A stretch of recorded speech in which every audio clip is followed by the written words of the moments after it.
Good afternoon. As those of you who've attended lectures in this series before already know, my name is Donald Morrison. I'm a member of the Department of Philosophy and direct the Rice University Lecture Series on Ethics, Politics, and Society. The lecture series is sponsored by the Dean of Humanities and by the Baker Institute, in whose wonderful physical location we now run the series. As many of you know, the aim of this series is to offer members of Rice and the larger community a forum where first-rate scholars may seriously and carefully discuss important and often controversial moral, political, and social issues. Thank you for coming. No matter how distinguished our speakers are, ultimately the success of a series such as this depends on your interest and participation. I'll now turn the podium over to my colleague George Schur to introduce our speaker.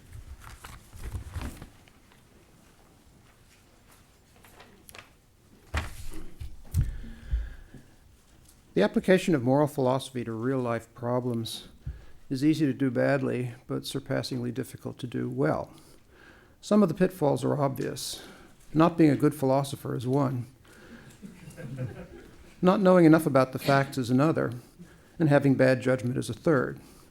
Less obvious but equally crippling is the inability to navigate a sure path between the actual and the ideal. To be useful, applied philosophy must avoid the twin dangers of a self-indulgent utopianism and an uncritical acceptance of the status quo. Our speaker today, Bernard Rollin, is a walking illustration of how to do applied ethics right. He is above all a creative and penetrating philosopher, but he is in addition an expert in a number of empirical disciplines that bear on animal welfare and research. A humane and forceful voice for a vulnerable population that has often been badly mistreated. He is equally at home offering constructive advice about the treatment of animals to governmental agencies, universities, and large corporations, and pointedly raising uncomfortable questions about the practices that these institutions often simply take for granted.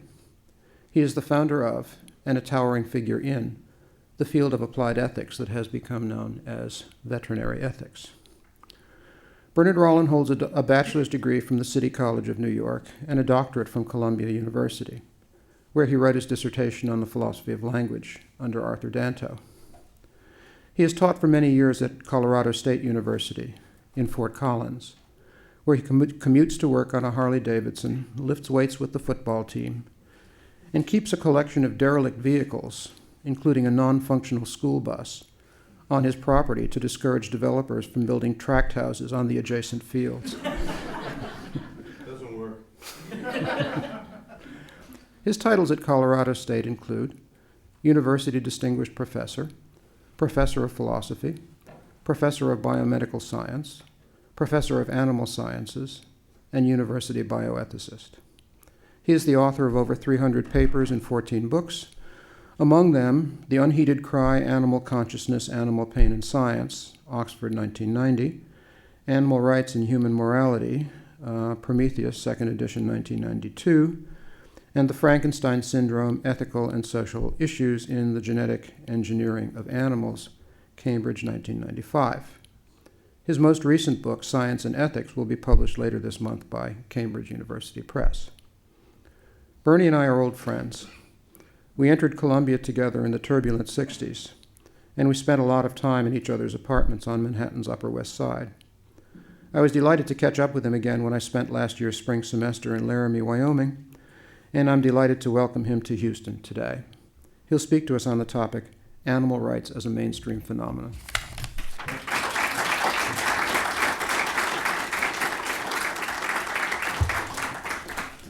George didn't tell you we sunk his father's motorboat together.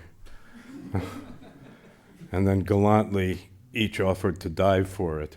Who dived for it? Well, we waited for it. It wasn't sunk very deep. Oh, is that right? Yeah. Well, in my mind, it's been reconstructed as kind of a Jacques Cousteau thing.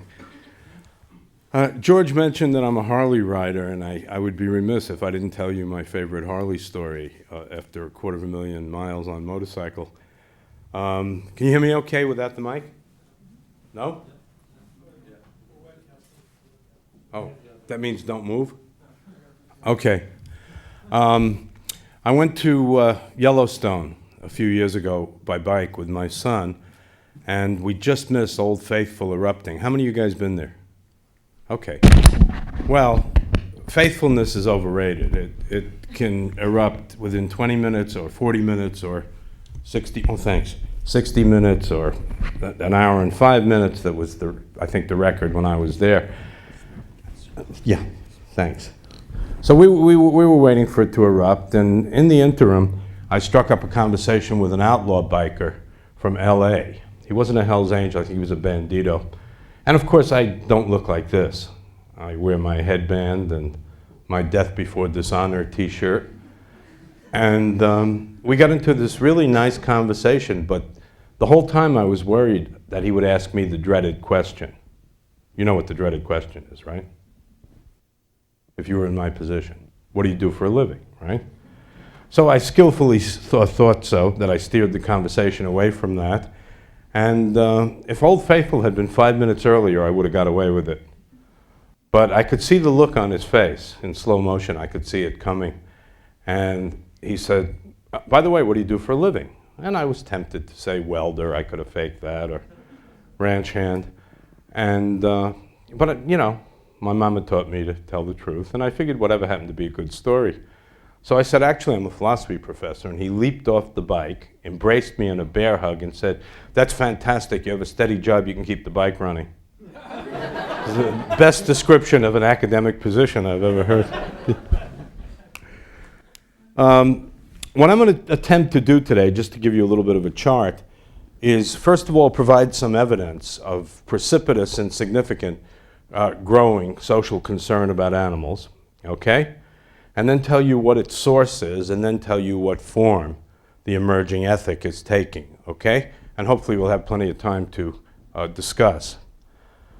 The last 50 years have witnessed a dazzling array of social revolutions in Western society in the area of ethics. Such moral movements as feminism, civil rights, environmentalism, affirmative action, consumer advocacy, pro and anti-abortion activism, gay rights, children's rights, the student movement,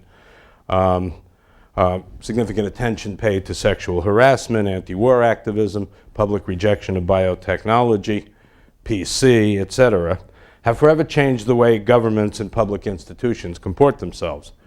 And this is equally true of private enterprise. To be successful, businesses must be seen as operating solidly in accord with changing and emerging social ethics. It is arguable, for example, that morally based boycotting of South African business was instrumental in bringing about the end of apartheid, among other things, and similar boycotting of some farm products in the U.S. led to significant improvements in the living situations of farm workers.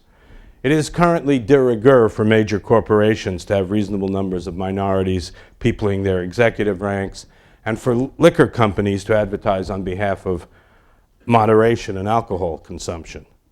Hypocrites. Cigarette companies now press upon the public the message that cigarettes kill and extol their involvement in protecting battered women. And forestry and oil companies spend millions, nay billions, to persuade the public of their environmental commitments.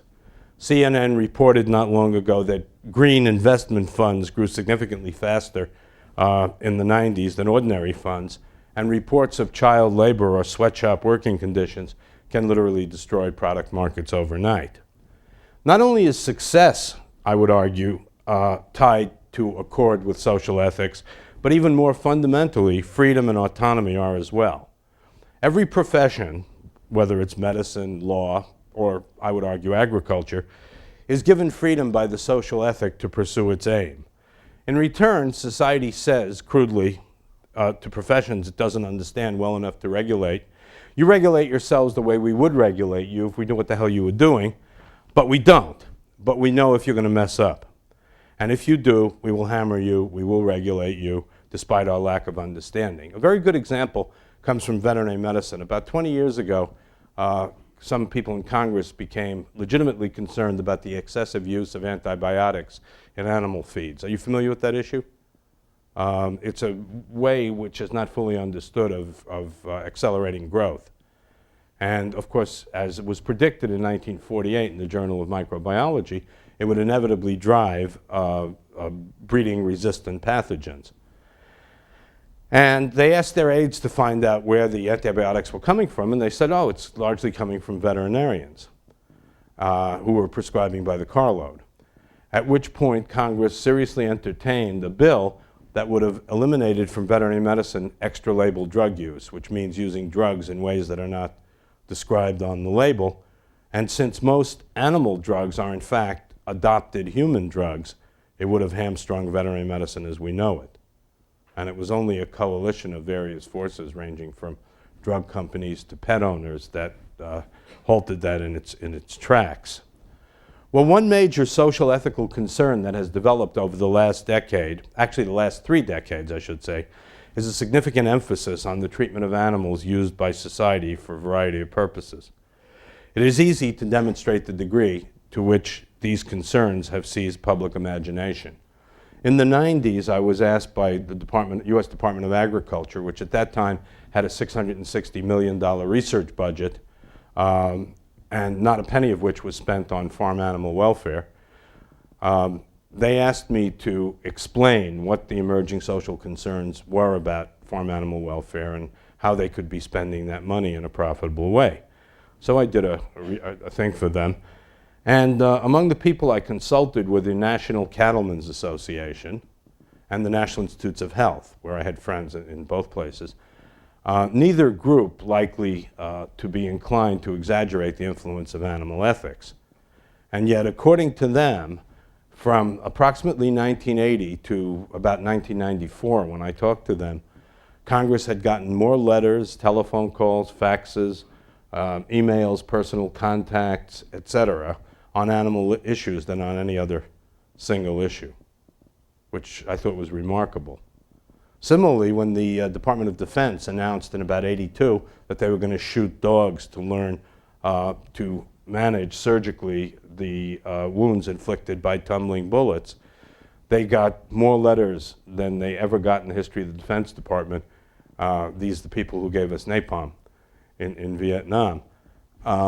These letters included one from the CEO of an auto company, major auto company, that began with the sentence, shoot secretaries of defense, not defenseless dogs, and degenerated from that. And the reason I know is that the Undersecretary of Defense for Health Affairs was a friend of mine, and he called me up at 2 o'clock in the morning, which meant 4 o'clock in the morning in D.C., to ask for help. I tried to help them, but then I withdrew when Caspar Weinberger indicated he wanted me to write 4 and no more than 4 principles for animal use by the Defense Department. The first letter of each principle should spell out L-O-V-E. Life is too short for that crap. Whereas 25 or 30 years ago, one would have found no bills pending in the U.S. Congress pertaining to animal welfare, the last 7, 8, 9, 10 years have witnessed 50 to 60 such bills annually, with even more proliferating at the state level. The last time I looked at the state level was about 2 years ago, and there were 2,200 at the state level alone. The federal bills, of course, range from attempts to prevent duplication in animal research, to saving marine mammals from becoming victims of tuna fishermen, to prevention of importation of ivory, to curtailing the parrot trade.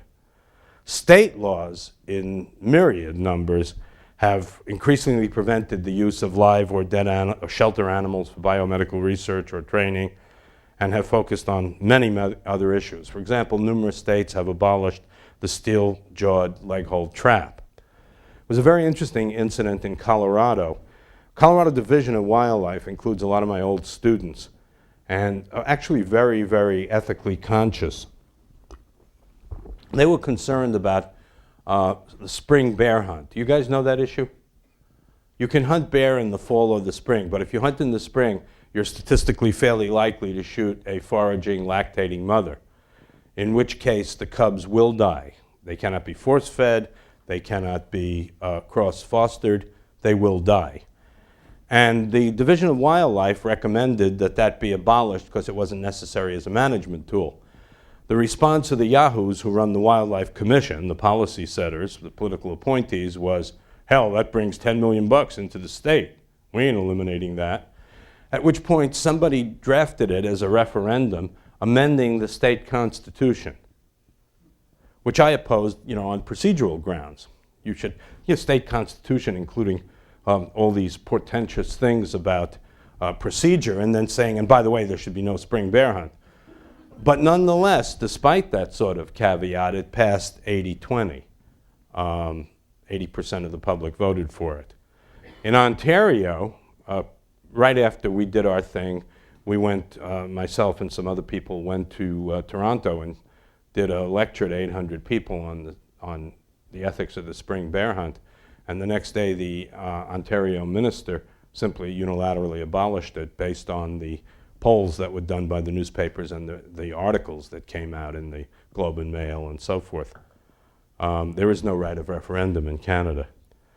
Wildlife managers have in fact worried in academic journals, I think it was 2003, about, quote, management by referendum, because their values are so distant from that of the general public. Traditionally, of course, wildlife managers serve the hunting and fishing population who pay their salaries. I was in Houston in '98 giving a keynote to the Houston Livestock Show in the equine division, and following me was the director of the American Quarter Horse Association, the largest equine group in the world. Their single largest expenditure, he told us, was tracking state, local, and federal bills pertaining to equine welfare. They hired a New York law firm to make a one-page summary of each of those bills. He pulled out the resulting volume in '98, and it was as thick as the Manhattan phone book. And it cost them a lot of money. You probably know about the California law concerning shipping horses for slaughter. Have you heard about that? It is a felony to ship a horse to slaughter. You may euthanize a horse at somewhere between $300 and $500, but if you have a horse that needs to die and you can't afford that for euthanasia, you commit a felony if you either ship it to slaughter or sell it to somebody knowing that they will ship it to slaughter. Okay? And this is being moved federally at the moment. Municipalities have passed all sorts of ordinances ranging from abolition of rodeos, circuses, and zoos to the protection of prairie dogs. And interestingly enough, Cambridge, Massachusetts, arguably a biomedical mecca, has the strictest animal research laws anywhere in the world. Even more dramatic in that tone of voice is the proliferation of laws to protect laboratory animals. Animal research was pretty sacrosanct and exempt from public influence until I and two of my colleagues drafted federal laws, which eventually passed in 1985. And given the opposition that we garnered from the biomedical research community, I made a rash prediction saying it would probably pass in 2010. In 1980, it did pass in 2005. Despite the fairly vicious campaign that was run by the representatives of the research community, they made a movie, believe it or not, which they'd like to forget about, called Will I Be All Right, Doctor, said by a frightened child in front of an operating room. And the response is, yes, you'll be all right if those crazy SOBs leave us alone to do what we need to do. They put some ads in Time magazine saying 90% of the animals used in research are rodents and you kill them in your kitchen anyway. Not really the smartest tack to take, you know? I was called a Nazi and a lab trasher by the New England Journal of Medicine in a book review where I laid out the laws that we hoped for. And it did pass in '85. Within 5 years, myself and my colleagues were called the salvation of biomedicine. So you're like a hooker. You're as good as your last performance. It turned out that there was an alternative bill that would have cut the biomedical research budget by up to 60% and plowed that 60% into, quote, alternatives. I happened to have been at the first drafting session. I asked the lady behind it, what do you mean by an alternative? And she said, oh, you know, plastic dogs that howl when you cut them and bleed ketchup. Then they could do their experiments on that. Okay. So in the face of that, we looked very good. This is worth mentioning to you. Congress was not quick to oppose the biomedical research community because at that time they gave at least $5,000 to every candidate of any party, the Bull Moose Party even, just to cover their bets. And they definitely didn't want this legislation. They told Congress that. So Congress said, well, you need to prove that it's necessary. And I said, well, I know it's necessary because there is virtually no knowledge of pain control, analgesia in particular, in animal research, where it wouldn't affect what you're looking at. They don't use it anyway. And they said, there's a problem because they're telling us they use it liberally. So they said, you prove to us that they don't, which was a formidable task. I thought about it for 2 weeks, and I did a literature search on animal analgesia. How many papers do you think I found in 1982? Anybody in biomedicine here? 2. One didn't count because it said there ought to be papers. And the other one didn't count so well because it was 1 page and it said, here's what we know, and it ain't much. And you know, if anything is going to keep me out of hell, it's the passage of that law, because now there's between 5,000 and 10,000 papers on animal pain control. Even the textbooks of anesthesia and of just veterinary anesthesia did not mention animal pain. And many, many uses of animals that are seen by the public as questionable have been abolished without legislation. Companies like The Body Shop have turned into multi-billion-dollar corporations by disavowing animal testing. They just use previous animal testing, because what's a breakthrough in cosmetics, you know? Greyhound racing in the U.S. is virtually non-existent, with the Indiana, that's not California, it's not Massachusetts, Indiana Veterinary Association preventing it from coming in for animal welfare reasons. There are no greyhound tracks left on the entire West Coast. In Colorado, they watch old movies because nobody gives a damn about greyhounds, they just want to bet. So they'll bet on old movies just as well. Zoos that are little more than prisons have disappeared, which was the state of art in my youth. And George Gaskell, have you heard of him? At the London School of Economics, did some very interesting research showing that a major reason for the rejection of genetic engineering in Europe, you know about that, right? Europeans are much more aversive to genetic engineering than we are, was reasons of ethics, and particularly animal ethics. Similar reasons, the Europeans have rejected bovine somatotropin, which we use routinely in this country to increase milk production. The American literature says it doesn't have any effect on the animals. The European literature says it radically increases mastitis and animal suffering. I mean, I could give you examples of this sort of thing all day. I know the Houston Livestock Show years ago in the 90s simply made it a disqualification to jerk a calf, despite the opposition of the Professional Rodeo Cowboys Association. And Dan Gaddis, who runs it, is a friend of mine. He said, I'd rather have a rodeo that's not sanctioned by PRCA than have no rodeo at all. And with current social sensibilities in Houston, it would not be acceptable. In the 40s in New York, we had the Madison Square Garden rule, as it was known. If you jerked a calf, you were thrown out. Well, inevitably, agriculture has felt the force of social concern with animal treatment. Indeed, one could argue that it is contemporary concern in society beginning in the 60s with the treatment of farm animals that really blazed the trail leading to what I'm going to describe as the new ethic. In 1965, the British public was so alarmed by Ruth Harrison's book called Animal Machines, showing that farms were no longer Old MacDonald's farm, that the British government was forced to appoint a commission known as the Bramble Commission. Have you heard of it?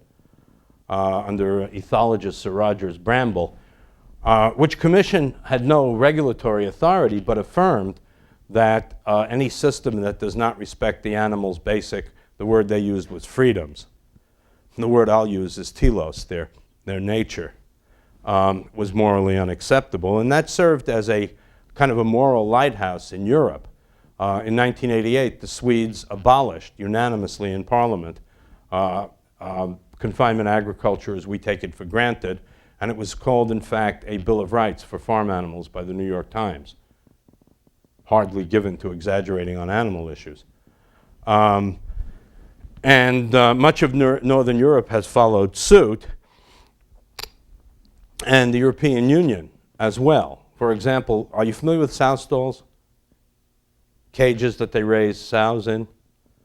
They're probably the most egregious aspect of confinement agriculture, given the high intelligence of sows and given their natural behavior that I'll talk a little bit about later.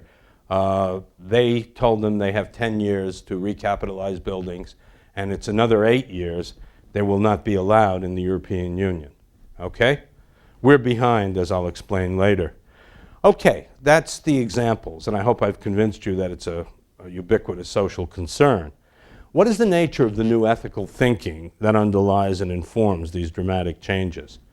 Has society, for example, historically had an ethic for animal treatment and laws mirroring that ethic? What do you guys think? Well, the answer is yes. Beginning in about 1790 and over the next 100 or so years, these laws mirroring the ethic in question, which was an ethic of anti-cruelty, proliferated in all Western societies. Cruelty has a very specific meaning. It means deliberate, purposeful, wanton, unnecessary, intentional, sadistic infliction of pain and suffering on an animal. Not all pain and suffering is forbidden. If it somehow is involved, quote, as a few of these laws put it, ministering to the necessities of man, it cannot count as cruelty. And if it's accepted by an industry, it can't count as cruelty. Okay? So sow stalls could not be prosecuted. That's ill-formed under the cruelty laws.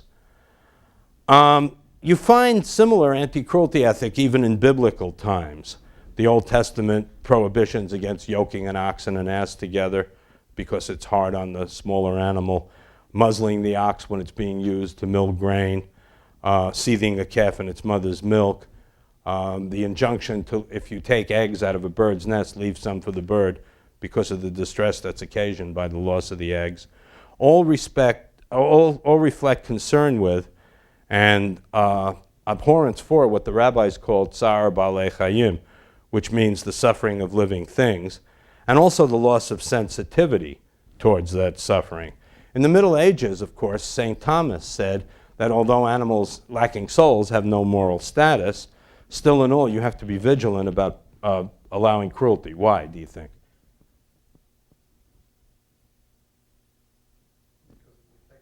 Yes, because it's sentinel behavior for psychopaths. You know, if you allow it done to animals, they will graduate to people. And research over the last 30 years in psychology and social work has amply demonstrated that. Our last 15 serial killers in the US all have history of early animal abuse. That was sentinel behavior for what they did later. Many of the youths that shoot up their classmates have early histories of animal abuse. I don't want to upset you, but I could tell you some stories about that I heard from psychologists who work with those people. And 80% of the violent offenders in Leavenworth, which is not a country club of federal prisons, have early histories of animal abuse. So, for most of human history, this was the ethic for animal treatment. There was only one sporadic voice, post-Darwin, to have more of an ethic. And people said, look, if we're so continuous with the animals, maybe our ethics should be continuous with animal interests as well. And that was raised briefly, and people said, no, no, no. Darwin showed we're at the top of the heap, so we don't have to worry about it. Everybody said, thank God, you know, and it passed. So what happened in the interim, such that the last half century has seen the rise of social disaffection with the anti-cruelty ethic? And I'll give you 5 reasons, of which the final is far and away the most important. Number 1, the changing demographics in society, right? At the turn of the century, more than half the population was engaged in producing food for themselves and for the other half of the population, and made their living off animals. If you approached the person in the street, whether it was in Houston or Denver or in some small town, and you said, what's the first word come in your mind? When I say animal, they would have said horse, cow, food, work. What is it today? Dog, cat, member of the family. 99% of the public, according to repeated studies done by people who do that sort of thing, will affirm that their animals are members of the family. And divorce lawyers have told me that custody of the animal can be a thornier issue in resolving a divorce than custody of the kids, particularly if the kids are teenage. You take them. No, you take them.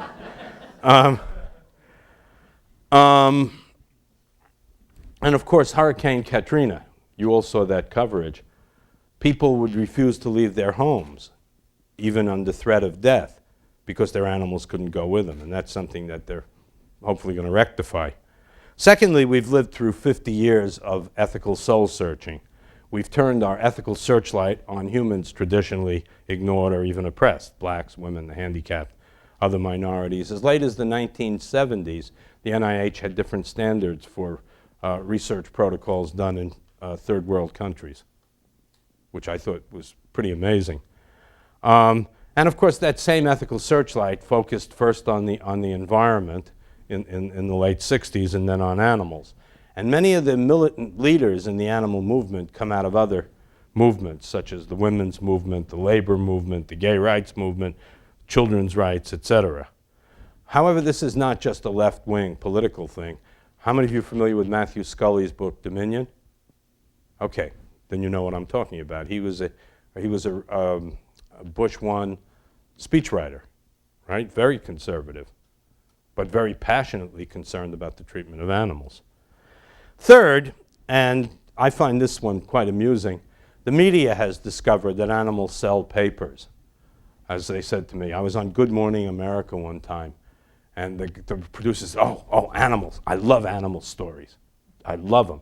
I said, why? He said, oh, there's nothing better for drawing in viewers than a dog trapped on a floating house in a flood, you know? Dog trapped. And he said, and then you know what we do? I said, no, I don't know. He said, we don't give the resolution till the end. So people sit through really boring stuff like stock market crashes or whatever it is. My favorite example that I love to relate is, do you guys remember when the whales were trapped in an ice floe? There were about 6 whales trapped in an ice floe in the Arctic, and they couldn't get out, and they were going to starve to death and all this sort of thing. So you know how they got out? Anybody remember? They sent an icebreaker. Yeah, but who sent an icebreaker? The Russians, right. Was this perhaps a overflowing of Russian compassion, a suspiciously oxymoronic notion, from people who gave us the Gulag, the pogroms, Stalin, etc.? No, somebody was smart enough to realize in the Kremlin that a cheap way to win American public opinion was to let the whales out. And I confirmed this at an international conference with simultaneous translation I was lecturing at. And right here was the table of about 15 Russians. And I said, let's face it, boys, if the Americans didn't know about it, you guys wouldn't have sent an icebreaker, you would have sent a whaling boat. They said, oh, what do you think, we're stupid? Very funny. The fourth reason is some extraordinary public figures have taken very strong animal stances, ranging from, believe it or not, Senator Byrd, who excoriated on the Senate floor confinement agriculture, to the last 2 popes, both of whom said confinement agriculture comes perilously close to cruelty. I mean, if we have an icon in this country, a secular saint, it's probably Jane Goodall. And I got a letter from her one time, 20 years ago, saying, I read your book, and it's prompted me to come back and give something back to the animals. I really cherished that letter, and it was destroyed in the CSU flood. As God forbid all kinds of other crap would have been destroyed, but no, had to be that. The most important reason, though, is that changes in the nature of animal use demanded new moral categories. And there have been more changes in the use of animals since, let's say, 1945 than in the previous thousands and thousands of years. And these changes fall into 2 categories, in the area of research and testing and the area of agriculture. Today we have something called animal science. What was it called before about 1954? Anybody know? Husbandry, that's right. And husbandry, I'm told, derives from an Old Norse word, hus bond, bonded to your household. Your animals were bonded to your... It's not true, it should be. Your animals were bonded to your household. To be successful in traditional agriculture, you took the animals, put them into the optimal environment you could that suited their biological, psychological needs and natures, and then augmented their ability to survive and thrive by provision of food during famine, water during drought, help in birthing, medical attention, and so forth. And this is what Temple Grandin, my colleague, calls the ancient contract, is roughly a fair symbiosis. Husbandry agriculture can be characterized as putting square pegs in square holes, round pegs in round holes, and trying to produce as little friction in doing so as possible. In fact, so powerful is this notion that when the psalmist seeks a metaphor for God's ideal relationship to humans, what does he use? Shepherd. Remember that? The 23rd Psalm? The Lord is my shepherd, therefore I shall not want. He leadeth me to green pastures. He maketh me to lie down beside still water. He restoreth my soul. We want no more from God than what the good shepherd provides to the sheep. And in Christian iconography, Jesus was alternatively depicted as both shepherd and lamb, which is, to me, significant. Well, despite the strength of this contract, it showed itself extremely vulnerable to the march of technology. Symbolically, departments of animal husbandry became departments of animal science, what one of my colleagues said is the worst thing that ever happened to his department, defined not as care, but the literal definition in the textbooks is, quote, the application of industrial methods to the production of animals to increase efficiency and productivity. With what I like to call, and it's caught on in agricultural parlance, technological sanders. We can force square pegs into round holes, round pegs into square holes. Antibiotics, vaccines, air handling systems, bacterins, all these sort of devices that allow us to force animals into environments where, though they may suffer, their productivity is not impaired. Got it? If a 19th century agriculturalist had tried to raise 100,000 chickens in one building, they would have died of disease in a month. But because of these technological sanders, we can pull it off. This was not, of course, the result of cruelty. These systems were devised by people in agriculture, first of all because of our intoxication with industrialization, but secondly because there were dark and turned out correct prognostications about the loss of farmland to cities, the fact that people didn't want to be on farms anymore because of the Dust Bowl, because of the Depression. There were predictions of baby boom, which came to pass. People for the first time had experienced hunger and didn't like it.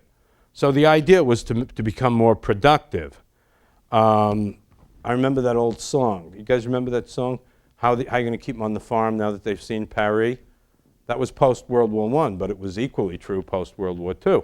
So people felt they had to get more efficient and more productive. And very quickly, the old values of husbandry and way of life were supplanted. The result, of course, was, do you guys know what the average U.S. household spends on food? What percent of their income? It's 11%. The average in Europe is 22%. And so that shows you that it certainly increased productivity. The number of workers declined, the number of animals produced increased. This is possible because of the replacement of labor by capital and mechanization. Less attention is paid to individual animals, and I'll come back to that. Technological environments have allowed us to alter the environment in which animals are kept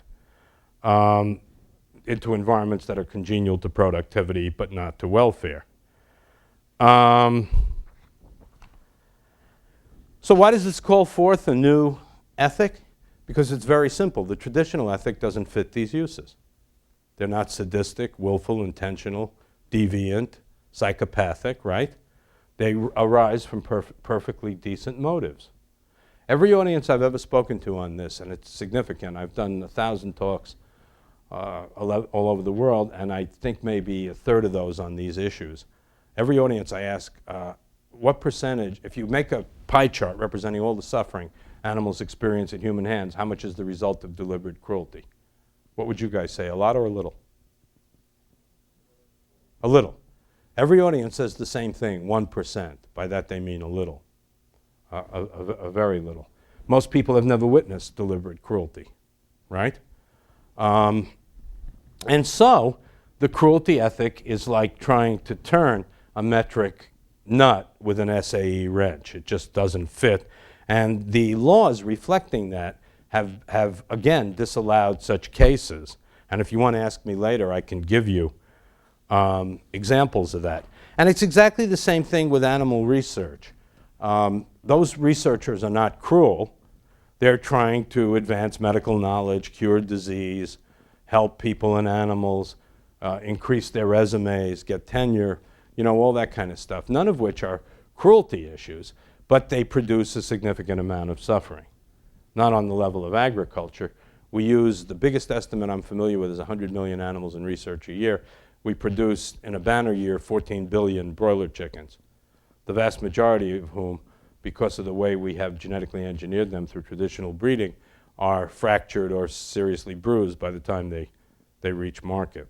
What took 28 weeks 40 years ago now takes 7 to reach full maturity, and the skeletal muscular system can't accommodate that. So let me give you an example of 4 modalities of suffering that have been produced by confinement agriculture. You know what production diseases are? This is what I have called, and other people have called, the shame of veterinary medicine, because there are textbooks of production diseases. A production disease is a disease that would not be an issue were it not for the method of production. Environmental mastitis, liver abscesses in feedlot cattle who are intentionally fed. This is how fiendish it gets. They're intentionally fed too much grain because they put on weight quicker.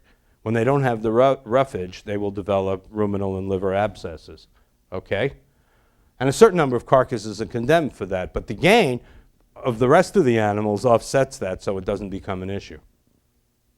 And the shame of veterinary medicine is that there are textbooks of production diseases aimed at treating them rather than at eliminating them. Does this make sense to you guys?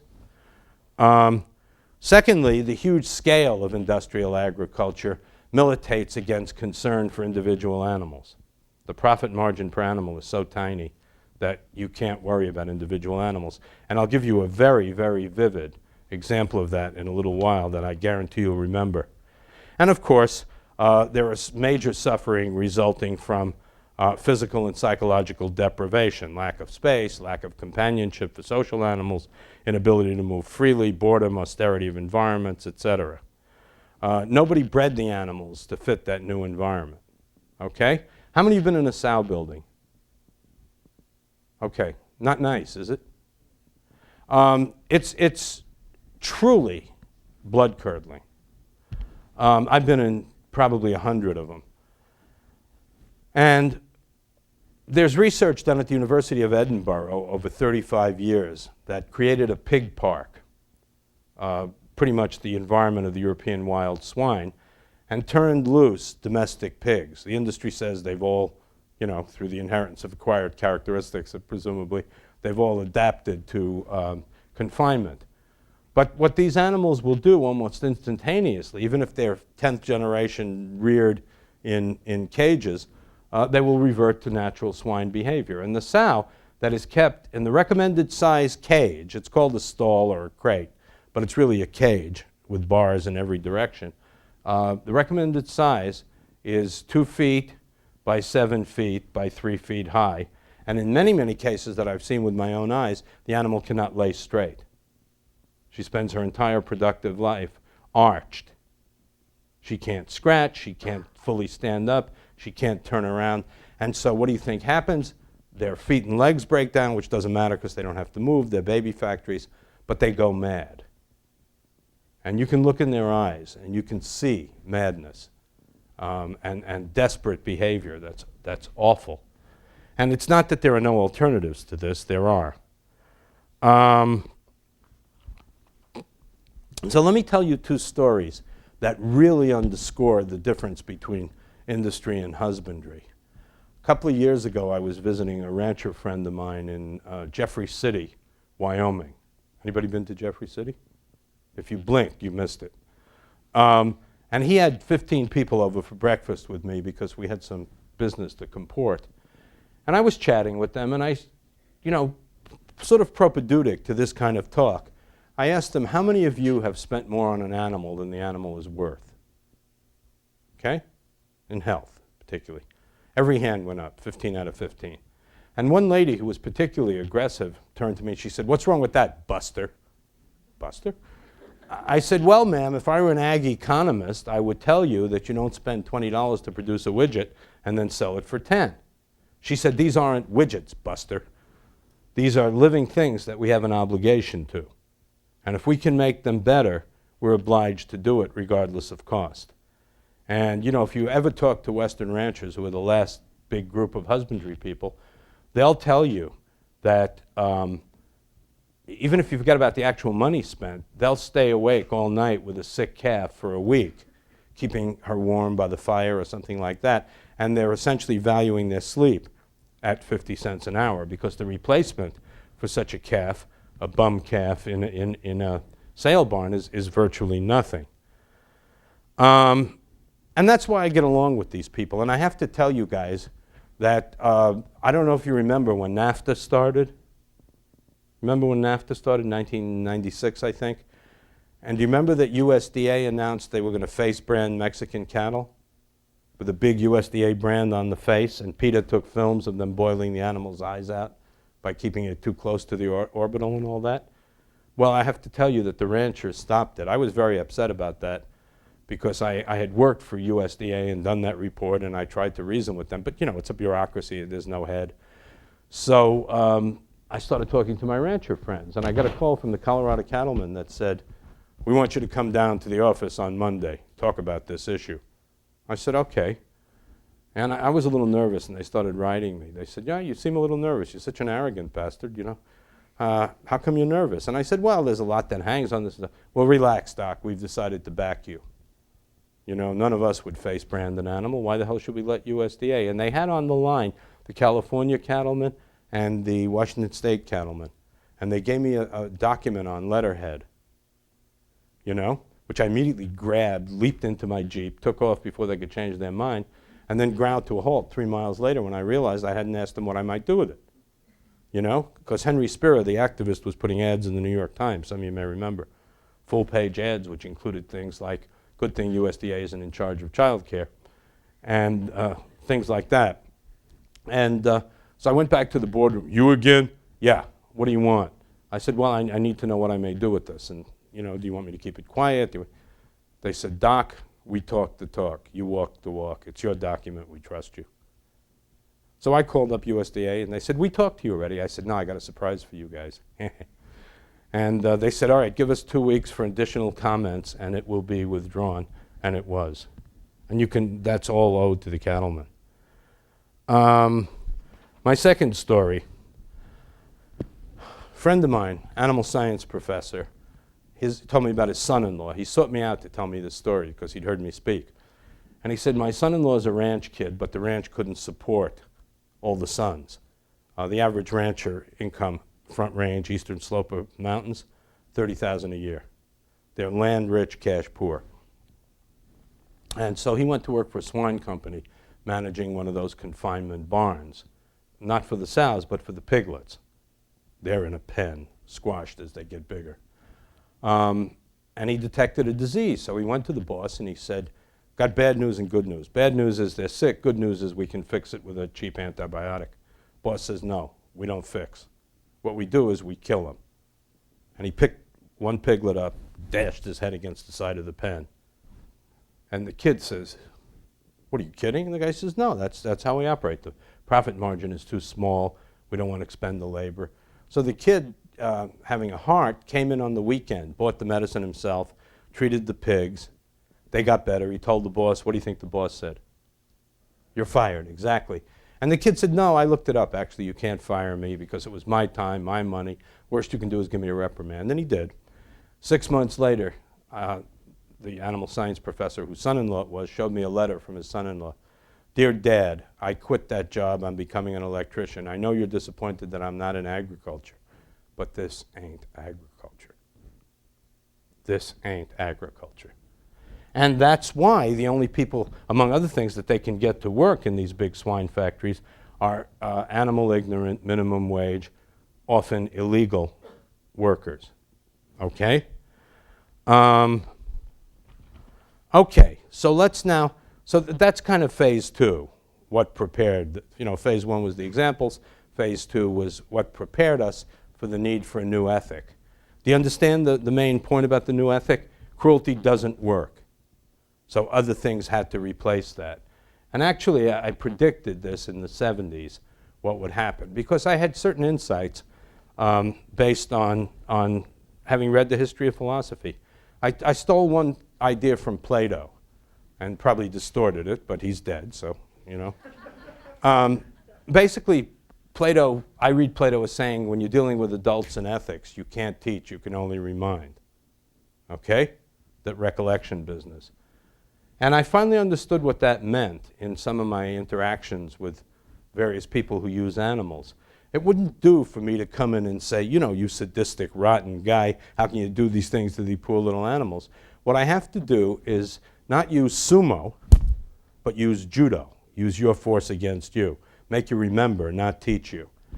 And so I figured if society was looking for a new ethic for animals, ethics being inherently derived from previous ethics, they would use judo, not sumo. They would recollect our ethic for people. And I have a nice example of two 20th century differences between the two approaches. What was the sumo approach in 20th century US? Attempt to force people to change certain behavior. Prohibition. Did it stop people from drinking? It's documented they drank more. What did Prohibition do? It made the Canadians rich. It made the Kennedys rich. And it gave gangsters a legitimate toehold in American business through the Teamsters, which when I was a Teamster had never been shaken. My shop steward was Uncle Louis Bongiorno. Hey kid, have a cigar. Honest to God, I couldn't make that up. So anyway, what's an example of judo in the 20th century, or recollection? Think. Gandhi works, yeah, against the British. The example from America I use is Martin Luther King, right?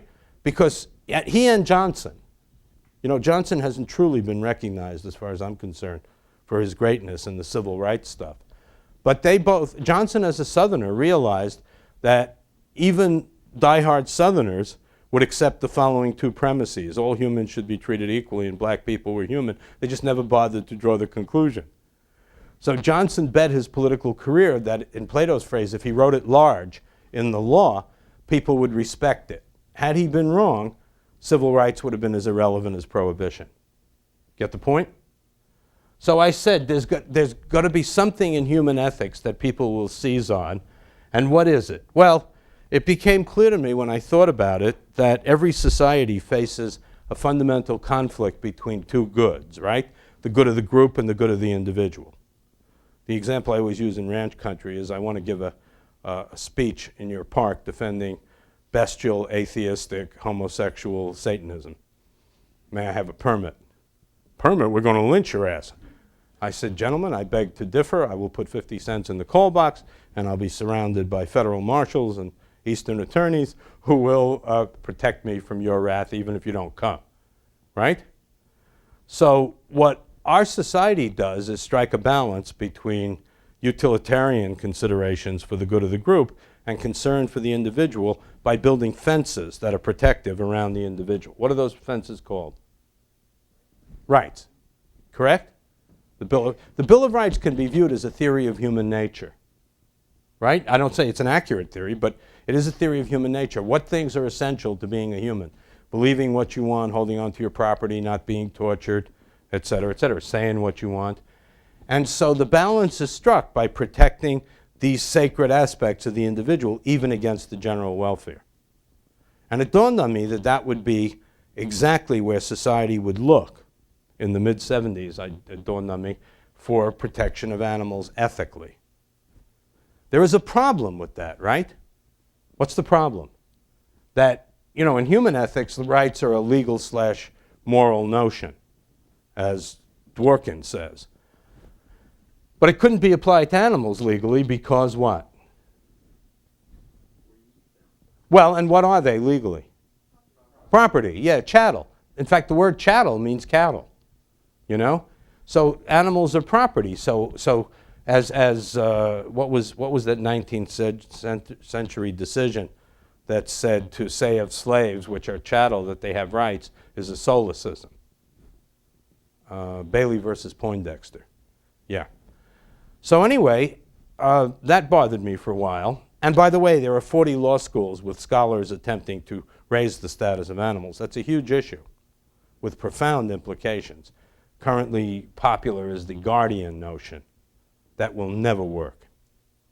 Never work. I argued it in '82 as a viable thing, but then I spent some time looking into it, and it's not possible, okay? There are other modalities, but it dawned on me that animals can still be property, but you can restrict the use of property. I mean, after all, those research animals are still the property of the researchers, but they cannot use them in hurtful ways without using analgesia unless they can demonstrate that it's absolutely essential not to use analgesia. The number of protocols, by the way, that are painful in research are probably 10%, and of the 10%, probably 95% can deploy pain control methods. Okay? So it's almost vanishingly small to say that you can't control pain. Okay? And this, I believe, is the mainstream societal ethic in Western societies, whether you're talking about US, Canada, Australia, Britain. I've given talks about this in every country, and it always elicits a shock of recognition. And in fact, if you credit this sort of thing, which I don't, there have been some sociologists who've taken what I call the new social ethic for animals and done surveys of people and found that indeed it's confirmed. I mean, you can confirm it just by talking to your neighbor, basically. The Parents magazine in 1990 did a survey of their readership, mainstream middle-class people. What percentage of them believed animals had rights? Unexplained, just the phrase. What would you guess? Wow, who said that? Very good, it was 86. Did you actually read that? Oh, sir, you're brilliant. I got to take you along as a straight man. 86%. In Britain, it was well over 90. If it were taken today in the US, it would be over 90. Okay? By the way, I got a trick question for you since this is Texas. I've talked to somewhere between 10 and 20,000 Western ranchers in every ranching state. I asked them the same question. Is their response yes, higher or lower than the general population? Any of you from a ranch background? Okay. Higher or lower? If you ask ranchers at these meetings that I go to, how many of you believe animals have rights? Is it higher than 87% or lower? Higher. Higher, because the whole husbandry thing is essentially respecting the animal's nature. You explain what a right is, of course they have a right. In fact, the governor called a conference on this stuff, and the opening speaker was the chairman of the Colorado Cattlemen's Association. And there are lots of people from the industry and from the drug companies that prop up this odious form of agriculture. And the introductory remark, which freaked everybody out, was, if I had to raise animals like the chicken people do, I'd get the hell out of the business. Now, does it make sense to you? Yeah. Okay, so I just want to add one more point, and then we can go to questions. And that's that there are a whole lot of, I mean, obviously, I don't have to, you're a bright group, I don't have to tell you that nobody wants to give turtles the right to vote and all that. The rights that animals are accorded depends on their natures and on protecting what's as essential to them as speech or religion may be to us. Got it? There are many other forces militating against the continued acceptance of confinement agriculture. Any of you know what they are? Well, let's put it in terms of sustainability, which I like to think of as a balanced aquarium. Traditional agriculture, through trial and error, evolved to be sustainable. You know, if this didn't grow in this place, you went out of business. If you removed the wrong kind of weed that had insecticidal properties, your crop was devastated, et cetera. So there's wisdom of the soil that's trying to be recaptured in Kansas in the Land Institute, okay? So it's not sustainable. It's like having an aquarium when you were a kid, right? Theoretically, it should balance. You ought to be able to leave it alone, just tweak it once a year. Now, if all the fish are dying every day, your mama's going to say, no more aquarium for you, buddy, right? Buster. And the truth is that the current agricultural system is a bottomless pit. You have to keep pouring energy into it. You have to pour chemicals. And that, in turn, is not only responsible for a very expensive, in the long run, agriculture when we run out of cheap fuel, right? And therefore is not sustainable, but it's also caused massive environmental despoliation. The Ogallala Aquifer under the Midwest is contaminated with pesticides, herbicides, and lots of chemicals. So, you know, well, who cares? It's our descendants. It's interesting, when I gave the keynote speech when Iowa State built their genetic engineering center, 2 legislators who were farmers got the $50 million for it. And they were proud of it until they heard the first speech by the director about their first project, which was to create Roundup-ready soybeans. So you could soak the earth with Roundup, and the soybeans will grow. Nothing else will grow. Okay, so those guys were really ticked off. And I thought they were mad at me. Being Jewish, that's what I always think, you know. I mean, what did I do?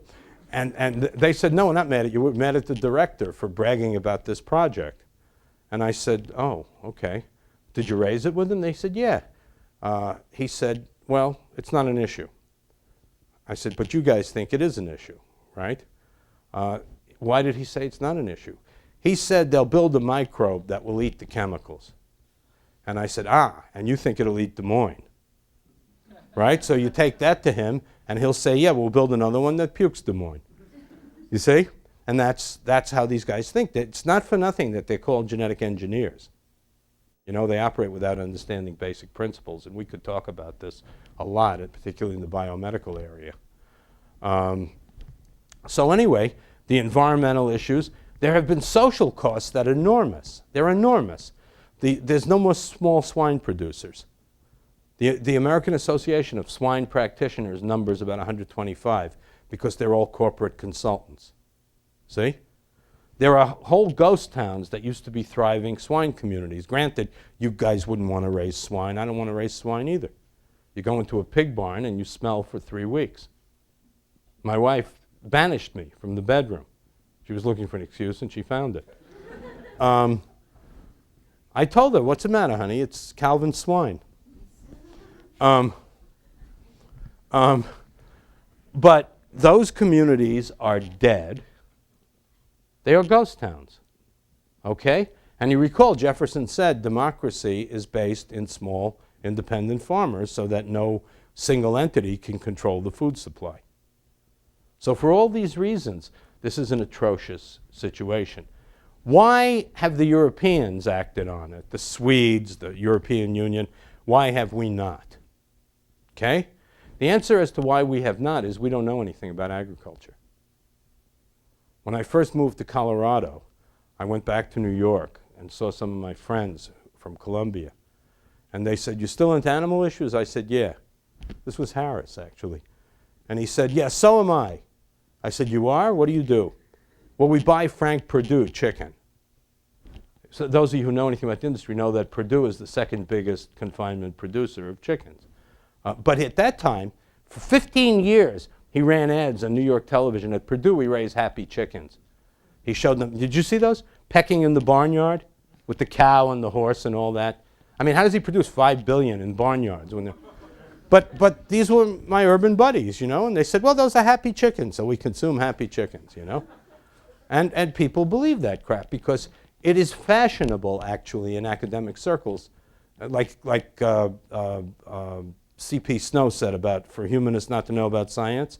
It's fashionable for everybody not to know about agriculture. Seriously. The Kellogg Foundation has been spending zillions for years trying to get people interested in agriculture. Nobody's interested. And so people don't know. They don't know. And it's not by accident that these swine barns are put, where they have 50,000. I'm not talking about swine barn. I mean, that's what it's called. They have 50, 60, 100,000 animals. They deliberately pick areas like the Rosebud Sioux Reservation where they can pay off the elders and allegedly bring in jobs and all that, which is hidden, nobody goes there, and so forth and so on. My son and I took a motorcycle trip to southern Utah, and we climbed the hill, and I saw a glint of buildings, and he said, "What's that, Daddy?" I said, listen, it's got to be some secret military installation, like Area 57 or whatever it is. So he said, "Well, can we look?" I said, "Yeah, if we can find a road." So we found this unmarked dirt road, and we rode up about 5 miles, and there's a guardhouse. I said, "Military, huh?" He said, "No, Acme swine production. By God, sir, we produce more shit than the city of Los Angeles." Got to credit that. So, so the public doesn't know, but there have been some indicators that are promising. I'll just give you one example. Gallup did a poll on this. Actually, it was intended to be negative on animal rights. But what turned out was 3 out of 4 Americans would like to see legal restrictions on how you can raise animals to assure welfare. Okay? Industry doesn't talk about that. I spoke at, you know who Chipotle is? They're a restaurant chain, just went public. They try to buy as much as possible from small farms, humane farms. There just isn't the supply. I spoke for them one time, for their corporate people, and they said, "Do you mind if 2 Smithfield executives come?" I said, "Your nickel. I don't care." So these 2 Smithfield executives come, we have dinner together, and they said, first thing they said to me after we met was, "We hope you're not talking about ethics." I said, "Oh, gee, if I'd have known." I said, "What the hell do you think I'm talking about?" You know what I mean? I'm a professor of ethics. The talk is entitled Ethics. Why do you prefer that I not talk about ethics? Because we won't listen to any talk about ethics. Now, you talk to us about the bottom line, we'll listen. So I put a heavy arm on the guy's shoulder, and I said, "Let me clue you, buddy. You don't concern yourself with ethics, you won't have a bottom line." You know, I explained to them that if they recapitalize swine barns, which is supposed to last 12 years, for billions of dollars, and the society suddenly decides they don't want it anymore, what the hell do you do with a swine barn? See what I mean? The irony is, now a lot of people believe, and this will be my last point, a lot of people believe that it's cheaper to produce in intensive conditions. There are modifications that can be made to the interest of the animal. I'll give you one example that I actually did research with the chief swine vet of Ontario. We looked at 5 different group pen systems where the sows can move and live together. They're varying degrees of goodness, all the way up to one with retractable roofs where the sunshine comes in and straw and all this kind of stuff, and no slats and no concrete, blah, blah, blah, blah. It costs. If you well manage those animals, you could make exactly the same as you do in a confinement swine barn. I know, because one guy invited me to come see his barn after he heard me speak, and he jumped up on a picnic table and pledged he was going to build a barn he could live with and not feel guilty about. But here's the kicker. It costs $1 million confinement swine barn can be built for $500,000 as a group barn. Don't tell me people are economically rational. Especially in agriculture. I mean, a lot of it is voodoo and hoodoo. Okay? And so, you know, as interested in consumers, what can you do? I don't see legislation as viable the way it was in research. Research is very centralized. It's often in bureaucracies, universities, right? They're used to committees and all this kind of oversight and all this. So that was easy. But I had a student who said to me he's got a 250,000 acre ranch in Montana, which in Texas you're not impressed. I mean, the King Ranch is bigger than most eastern states. But still, 250,000 acre ranch, he says, go try to enforce a law on me that I have to use anesthesia for castration or something like that. And you don't want bad laws, right? Because that loses societal respect and so forth. So I think what's happening is people in the good entrepreneurial American spirit are realizing there's money to be made. Chipotle, which do you have here? Yeah. Okay, have you been? Yes. It's a good restaurant, right? It's about $1 more. Why? Because they buy Nyman pork, And I spot checked their producers for them. I went out on a visit, you know? And those are nice facilities if you're a pig. They're not confinement and so forth and so on. And every restaurant, they used to say till about a year ago when the ratio changed, supports a family farm, keeps them alive. And the result is Chipotle went public a few weeks ago. Do you know what it opened at? 22. Do you know what it closed at? 46. Do you know what it is today? 49. Whole Foods, same story. Alfalfa, sunflower, all those sorts of things are catering to a consumer concern that people want to eat, as Chipotle puts it, with conscience. Does this make sense? And you know, what I find most heartening is that the college kids will buy it, you know, when they're living on a limited budget. Partially because it's better, but partially because they do want to eat with conscience, you know? So that's really about all that I want to say to you, and I hope you have some questions. Thank you very much for having me.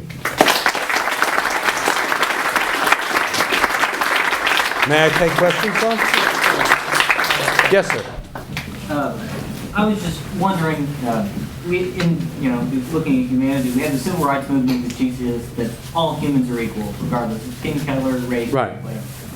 Where do we draw the line with animals? Are we going to say that, and I'm interested in your thoughts, and it's not meant to be antagonistic. I know. Saying that fire ants have their rights protected is equal to cattle. No, it's a tough issue, right? And nobody has really answered that in animal ethical theory. For me, it roughly correlates with complexity of consciousness, as it does for Singer and so forth, right? And there are certain animals that you can seriously doubt whether they have any mentational life at all. Having said that, even Darwin did research on the intelligence of earthworms. In a book sleepily entitled The Formation of Vegetable Molds, he talks about some experiments that he did with earthworms, showing that they had the intelligence to choose non-instinctively shapes that would plug their burrows from the rain. Okay? I'm a pragmatist, you know what I mean? For me, it was a big deal to get analgesia. I don't try to eliminate animal research. I'm not Don Quixote. You see what I mean? Mm-hmm. But for the foreseeable future, I think we could get a rapid consensus in this room what we need to worry about. Does that make sense? No, it does. Complete sense. My view on it, if it counts for anything, is sure. It's based off the utility principle, you know, and especially in Texas, and I have to admit that I'm a very strong hunting and fishing rights advocate as well. I look at the classic example in Texas is facing a problem with this is the feral hog population in Texas. Those animals have no value to me at all because they cause tremendous amounts of damage, both monetary and in terms of just physical damage. And I reject any proposition that says that they shouldn't be hunted to near extinction. And so I have a hard time seeing... Well, I'll give you another example that actually has been worked on, and that because of social concern, and that's the wild mustangs in places like Wyoming. What they're trying very hard to do is birth control, similarly with prairie dogs, so you don't have to kill them. In many cases, as in deer, the populations were inflated by wildlife managers for hunters. Yes. You see, and now they say, well, we got to kill them because there's too many of them. It's not only inflated, but also managed to the point where you don't have a representative example of the species anymore. Those are all culled. You know, the small bucks, the ones that are... Sure. Yeah, are not trophies. Sure. You don't see those anymore. Sure. That's exactly right. I heard a lecture by at an animal welfare society in Canada by a hunter, trophy hunter. And he said, you guys hate me, right? Yeah, we hate you. He said, and you probably approve of the food hunter, right? And then he proceeded to change their minds. He was an attorney, really adept at arguing. And he basically said, I'll take a shot every 3 years at an animal that has got magnificent horns, and all this kind of stuff that I want to use as a trophy. He said, the food hunter will dynamite the stream. Okay? And I just read for a journal a very interesting paper arguing that if you're going to eat meat, it is much more moral to hunt an animal who goes through, at worst, let's say an hour of fear and stress and so forth, as opposed to these pigs whose entire life is spent under bad conditions. Okay? Does this make sense to you? Yes, yes. Other questions? Yes? Yeah, I was wondering something. Yeah. The way you were talking about like the complexity and like consciousness and so forth, you seem to be holding like a status view of rights. That is to say, because of the certain like conscious status of the animal or creature in general, because of certain properties, that itself generates certain rights. Is that right, to some extent? Well, I would say that a necessary condition, that's a good question, by the way. You helped me clarify. A necessary condition for admission into the moral circle is that what you do to the thing matters to it. Okay. That's why I have to part company with my colleague Rollin, who says rocks have rights. As far as I can tell, what you do to rocks don't matter to them. What you do to environmental areas doesn't matter to them. You know? But like following with that then, what about like certain human beings that are like cognitively impaired or so forth for children? Do they have like a lesser moral status than animals who have more cognitive faculties? Depends who you ask. I mean, what about your opinion? Well, there is a movement now in medical schools to use people in irreversible comatose states. You know? Right. Where there seems, quote unquote, there's no chance of ever restoring normal function. But that's been an embarrassment for a lot of people who, you know, you have Bentham's statement that a full-grown horse has got more sensibility than a severely retarded person, okay? A lot of people have made the arbitrary move that they're honorary humans because they look like us, which would be a pragmatic move, you know, sort of like Thomas Aquinas. We can't allow that kind of thing because today they'll be doing it to the brain dead and then we'll be doing it to our dumb students, you know what I mean? That makes sense? Yeah, I understand what you're saying. I'm loath to suggest that, although, interestingly enough, consistently, I taught biology for 25 years to honors kids, smart kids, and they consistently argued that you should do the research on prisoners, which is kind of interesting. And I said, why? And they said, because animals are innocent and prisoners are guilty. See? So, you know, you're right, it's a real mess. I don't want to say, you know, I'd have to be crazy to say, well, let's not use animals, let's use retarded people. But there have been serious suggestions. What's his name? Ray Fry has argued that if we're willing to use animals, we should be willing to use retarded humans. Well, I mean, I can think about cases, how about like an anesthetic infant? Something that has almost like, there's no Anencephalic. Yeah, well, there's no reversibility. I mean, wouldn't you think that like the system itself, like the functional system, is better to test certain drugs since it's instead of some sort of animal whose system is different in some sense? Yes, you're right. And also, there's also another sense that you might want to use it because you're not causing any sort of like suffering upon the creature in question. The only suffering that might be caused has to do with the relations to what that being is related to. Right, good for you. And if those persons to which this being is related to give their consent, have no problems with it, I see no moral like reason not to use. No, I agree. Okay. I mean, look, we're talking about a country where we allow abortion pretty much on demand, right? But we can't get any benefit from it. See what I mean? We got to throw it in the toilet and flush it down, or whatever the federal equivalent is. But you can't, God forbid, cure any people with it. Right. See? So there are a lot of incoherences in bioethics. Full employment. Okay? Right. Good question. Yes, sir. I want to get your thoughts on a thought experiment that Margaret Atwood put forward recently in a recent novel of hers. Okay. You familiar with it? Yeah. Chicken that has 5 bodies but no brain, and genetically engineered. And the idea being it's supposed to placate people who are concerned with animal ethics because it can't suffer, it has no pain sensors, but it's very, very productive, very, very efficient.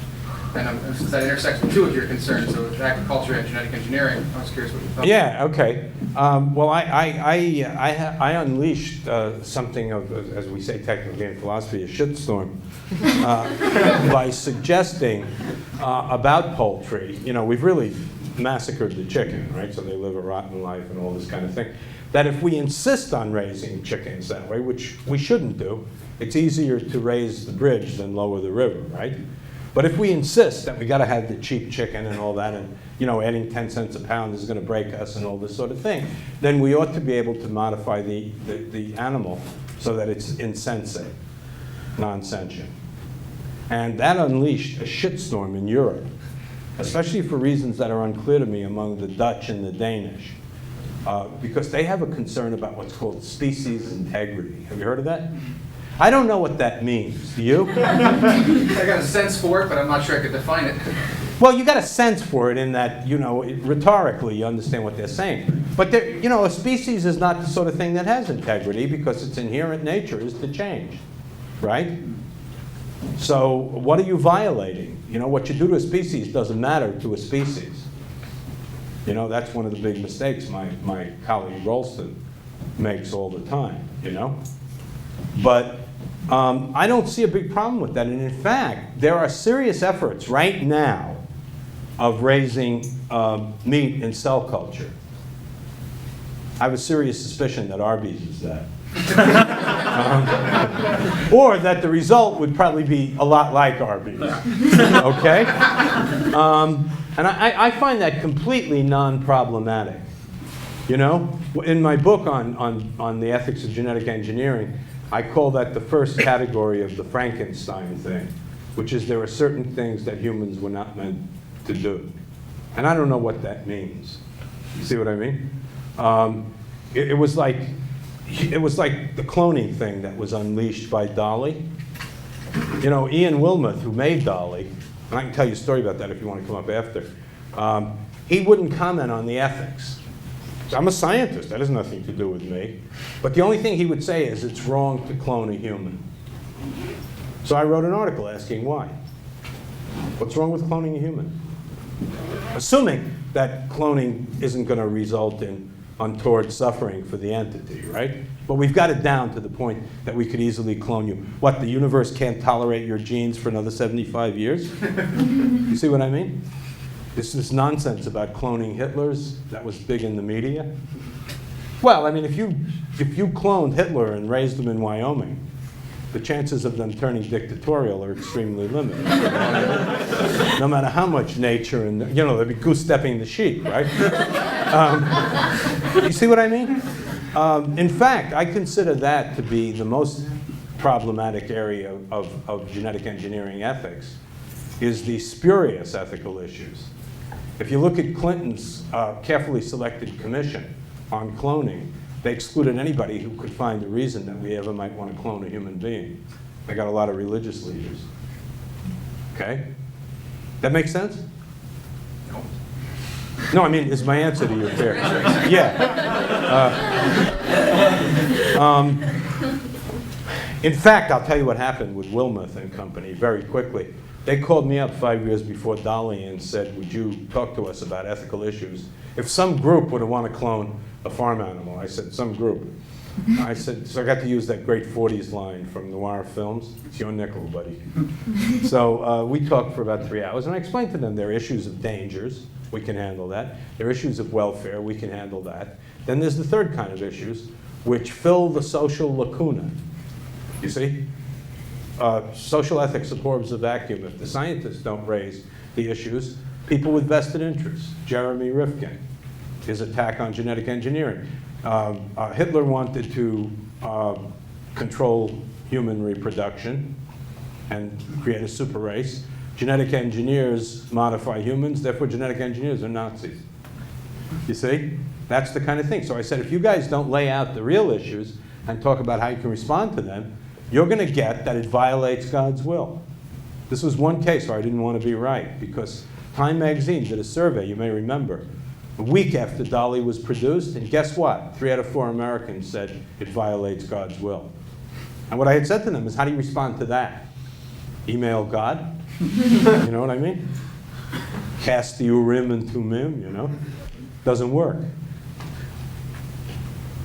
Yes, sir? I was just going to ask you, And I thought it was interesting, you gave a lot of historical examples about Right. done a lot of the last 10 or 20 years. And then we were discussing this issue of animal confinement, and you took the approach with that example about the ranch in Montana that I kind of got the impression that you didn't think that any sort of regulatory action from a government level was the way to solve this problem, or to address this problem, I guess. Well, because it's tactically virtually impossible. Okay, so I guess my question is then, is you think the best approach, what can you expound a little bit upon what you think the best approach is? Consumer demand. And I think that mechanism alone is sufficient to bring a timely resolution to these sorts of issues. Depends on its intensity, okay? I know that this little company, Chipotle, has already had the big mega pig people coming to them and saying, we'll raise animals any way you want if you give us your custom. And I was asked to advise on that, and what I told Chipotle is no. Unless they change all the pigs that they produce, why the hell should you give them the custom when you could scrounge a little further and find people who will be doing the right thing and, you know, are morally entitled to be kept in? Does that make sense? So you're just saying that that mechanism alone, you think, even on the scale that you usually see, like, maybe I live in a cave, don't watch much TV, but I would have had no idea that Chipotle had any sort of ethical treatment of the animals. Well, they soft pedal it, as does Whole Foods, by the way, interestingly enough. Chipotle, am I being taped? Yes. Screw it. Chipotle has approached Whole Foods to get to work together, and they never return the calls. They don't want to be typed as extreme. See what I mean? Now, look, I'm open to give me ways we could legislate. There are actually a couple of examples. I had a call just yesterday, serendipitously, from a lawyer in California who found a loophole in the laws in California which require exercise for confined animals. So, you know, what I think will happen, and I told him, is any judge will simply say that wasn't the intention, that's a loophole. You see? They'll modify the law before they utilize it as a cudgel. But I think you're going to see state legislation, as you saw in Florida, where there are no swine producers, but it was symbolic. And now in Arizona, they're pushing laws banning sow stalls and veal crates, you see? And that could happen on a local level. But of course, what that will do was drive these people elsewhere.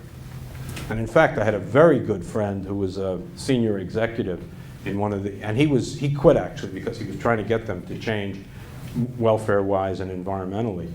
And they said, the hell with that, we'll just move to the Orient, where labor is cheap and there's no restrictions, and you know, we have an unlimited market. See? So what I worry about is, look, I got to tell you this is personal, but I'm a Harley guy, and I don't wear a helmet. I wrote an article entitled, "It's My Goddamn Head." You know what I mean? And I have insurance and all that kind of yuppie crap. So I don't believe the government is entitled to tell me to wear a helmet. So I only ride in states where I don't have to wear a helmet. You know, I don't break the law. Okay? Similarly, if you want, if you want to preserve your freedom in things like that, the motorcyclists have been very active in trying to show that it doesn't minimize injuries and it doesn't really affect injuries. There was an article in Forbes saying changes the injuries from head injuries to neck injuries, you know, because a lot of people don't have the neck strength, et cetera, et cetera. Does that make sense? Well, I'm not asking you to agree with me on what I'm saying is you don't want to create laws that rub up against people. Perhaps I was a little bit misguided. I'm not suggesting that we should have a massive campaign of legislation. Maybe I was more interested in having you expound on ways that you could increase this level of consumer awareness or consumer activism, if that is your method. Well, I would give you some obvious examples. The Humane Society of the United States has an annual budget of 80 million or something. I haven't lost track. And they could use a lot of that to inform the general public. I would venture that there were a certain number of you in this room who didn't know about sow stalls. Fair enough? Okay, well, I mean, that would bring about action as quick as anything would, but they don't do it. See? PETA is very good at brush fires. Did you see their video on the kosher slaughter in Iowa? Any of you see it? You can go on the PETA website. It was outrageous. They had a secret camera in there, and you know about kosher slaughter, right? They're not allowed to stun the animal and all this. So they bring the animal in what's called a Weinberg pen that's outmoded completely. It's from the 40s. Inverts the animal. The animal's in terror. And by Jewish law, it's supposed to be a very sharp knife with a skillful, anatomically savvy shochet that cuts the vein so the animal bleeds out. And we know from human reports that that isn't all that painful, except for the initial cut, because it's very sharp, you see? So this guy's got a knife that he's got a saw with before he penetrates, and then he reaches in and rips out the trachea, reinverts the thing, turns the animal loose. Okay? Staggers around for a minute, dies. And they asked me to write for them, and I'm not a PETA person, you know, but I did write that it makes me ashamed to be from Jewish tradition, and that meat should not be kosher, and so did a whole bunch of rabbis. Say the same thing. Now that was very noble that PETA did. You would think they could do something comparable about these structural problems. You see what I mean? I think there's a belief among activist organizations that you always have to tether a campaign to a particular atrocity. But I don't believe that. I think people care, and I think people are more intelligent than that. Does that make sense? Yes? Yeah. Okay. Any other questions? Okay. Oh, okay. Your lecture's been sort of a mixture of talking about reasons for doing things, Yeah. and diagnosing social tendencies. Right. And I wonder about one social tendency, Okay. namely the shift to pet ownership. I mean, it sounds to me like part of what gives you optimism about better treatment, social pressure for better treatment of animals, is increasing irrationality on the part of the population. Because what pet owners do is confuse pets with people. Or you could, well, I give you two answers to that. One was that in the 80s, when the research community said these are rats and mice and you kill them in your kitchen, Henry Waxman told me the letters that came in is, we may kill them, but we don't torture them, and we kill them to protect our children. Okay? So, and there was certainly no identification, and Larry Carboni has a chapter in a book on this, a vet, in which he points out that there was never any attempt to create empathy with rodents. You know, people find them yucky and they're not really pets, although rats make good pets and all this kind of stuff, right? So number one, I think that's not, while having a mistaken view of the animal may be a sufficient condition for moral concern, it's certainly not a necessary condition. Okay? That's number one. Secondly, you could argue, as I have, that yes, there are people who shouldn't be excessively attached to their pets, right? As early as 1980, when we established our Animal Cancer Center, the Wall Street Journal in 1980 had an article about the number of people who were spending six figures and more. And who can afford it? In those times it was corporate executives, you know, who would camp in our hospital lot in their mega camper with their secretary, you know? This kind, all the comforts of home, you know? A lot of these people are, there's a good book, if you're really interested in this, it's by a man named John Katz called The New Work of Dogs. He's now written a book, inevitably, called Cats on Dogs. And he talks about the role that these animals fill. And you know, it's tempting to believe that everybody who has excessive devotion to their animal, quote excessive, is somehow dysfunctional.